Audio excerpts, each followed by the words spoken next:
Bruce Williamson, ex-vocalista do The Temptations, morre aos 49 anos. Você está no Aero Motocar, o seu canal de variedades.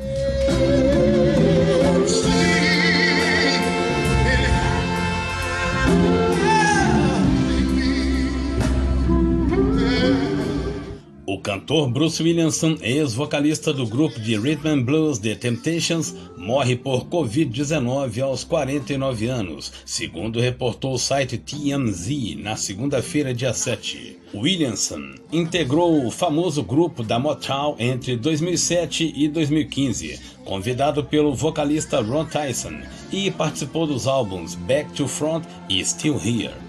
Williamson nasceu em Compton, na Califórnia, em 28 de setembro de 1970. Começou a cantar em corais gospel. Depois disso, integrou a banda Blackberry Jan, que fazia cover de funk em Las Vegas.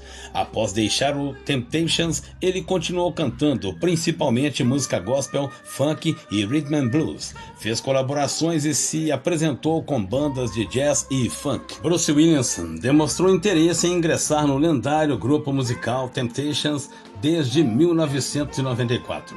Em um esforço para ajudar a contratar um grupo de Las Vegas para a gravadora, o empresário de Williamson, Dave Wallace, apresentou Williamson ao vocalista de longa data do Temptations, Ron Tyson.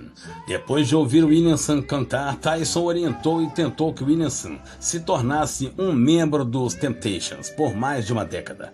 Williamson apareceu nos álbuns recentes do grupo Back to Front e Still Here e participou de muitos eventos públicos com os Temptations, incluindo inúmeros shows, aparições na TV e uma participação especial em Walk Hard, The Dewey Cox Story. Bruce Williamson deixou o Temptations em 2015, citando problemas de peso e querendo gravar um álbum gospel. Ele foi substituído pelo ex-vocalista do Tower of Power, Larry Braggs.